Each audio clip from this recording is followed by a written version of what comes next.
markets are all about psychology. And if everybody expects something to happen, it won't happen. So everybody's kind of got in their heads that the cycle finishes in December because that's what it did in 13 and that's what it did in 17. So my guess is we probably have a sell-off and then it rips again because that is the path of most pain.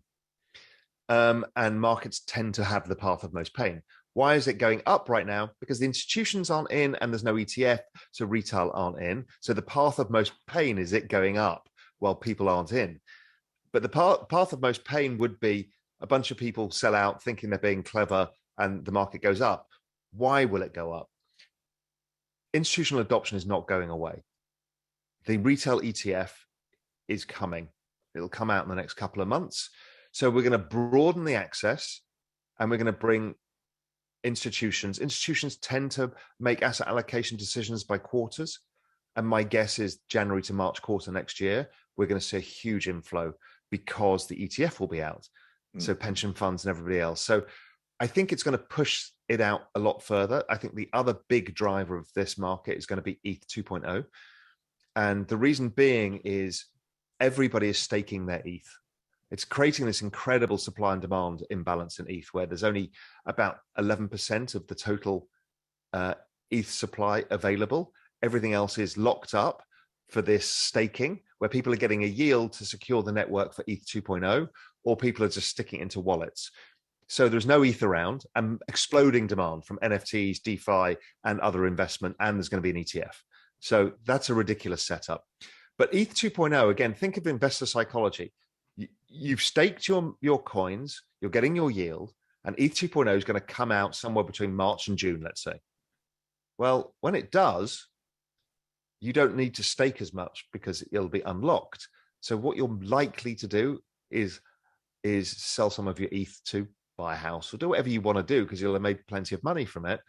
And that will create a market shift. So even though ETH 2.0 is incredibly bullish because it turns ETH into a deflationary asset, it'll be a buy the rumor, sell the fact. So I think all of that means that we're likely to see an extended cycle. And I think it extends into between March and June. And that would be a new phase.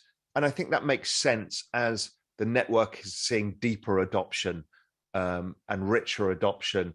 I think, A, the volatility comes down over time, and B, the cycles extend and then the performance lowers over time. But that's okay because we can find the other new network adoption tokens in the space, and they should follow how this all works. So it's all there and available. It's super interesting because it does seem to play really nicely that Bitcoin extends past December, freaks everybody out, and then ETH 2.0 unlocks and is potentially a catalyst for a little kneecapping of the market for a little while. You've talked about ETH 2.0, which is very interesting for me. A lot of us focus on Bitcoin halvings, and you talked about ETH from a 3 halving perspective of going into ETH 2.0. Can you shed a little bit of light on how you view ETH 2.0 or the path to there and why the halving makes sense? So there's been 2 things happened in Ethereum that are game changers. One was the EIP 1559, which was the change of methodology with what they did with the gas fees. So gas fees got rewarded to miners, and what they did is reduce the rewards and instead burnt ETH with it, which is kind of like a share buyback. So that meant the supply of ETH was being reduced because of the buybacks. So it went from about 4% supply to about a 1.5% supply of ETH. So now there's not a lot of ETH. And we talked about the other supply and demand imbalance. So obviously the price starts going up dramatically from that moment, which was over the summer.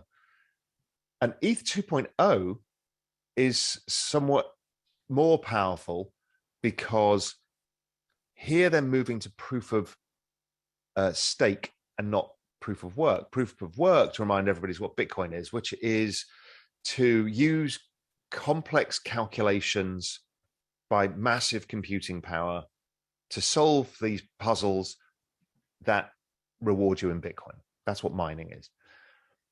But proof of stake is different.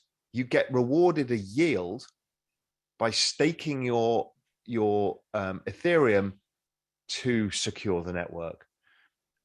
Uses infinitely less energy, but is also very secure and very efficient. And it's going to create a further issue with supply.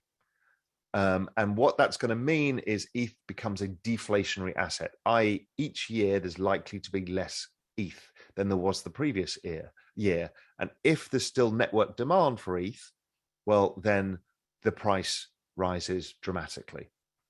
Now, the question is does that bring down the fees of using ETH enough? Probably. But if not, okay, people are going to use different chains because, you know, ETH becomes more expensive to use. But, you know, this is a really, really powerful thing. And I think the ETH cycle is going to be a big driver of everything. Very interesting. And so you touched on the sort of the energy consumption between Bitcoin or proof of stake and proof of work mining. Do you think that plays into anyone's thought process from an institutional perspective, given a lot of the ESG initiatives? How influential is it? So Fidelity's survey just came out where they surveyed all of the institutions, Asia, Europe, and the US. And Europe has the big mandates in this, in the ESG. And it's clear that Ethereum adoption is on their radar screen because of this, because they don't get asked the hard questions by their trustees. It's like, look, this is green. So yes, I think it's a very significant story. Interesting. And you had a conversation not too long ago with Michael Saylor where he was discussing Bitcoin as a kind of digital energy. Do you have any thoughts on that? Was it, I mean, his idea was when you take electricity, you mine it, it becomes into basically stored in Bitcoin. You can move it all around the world. Does that, can you expand on that or maybe holes in it? You know, I think it's not a great way of describing because it's hard for everybody to grasp. Mm-hmm. And also I'm not entirely sure because almost everything we do is transferred electricity. You know, as humans, we just turn energy into something else.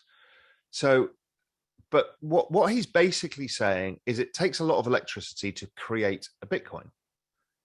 And that Bitcoin therefore has the value created from that because humans accept that Bitcoin has a value. And therefore it should be the transference of that cost of electricity. And that kind of makes sense. Somebody just tested this out with a diamond on NFT of a diamond.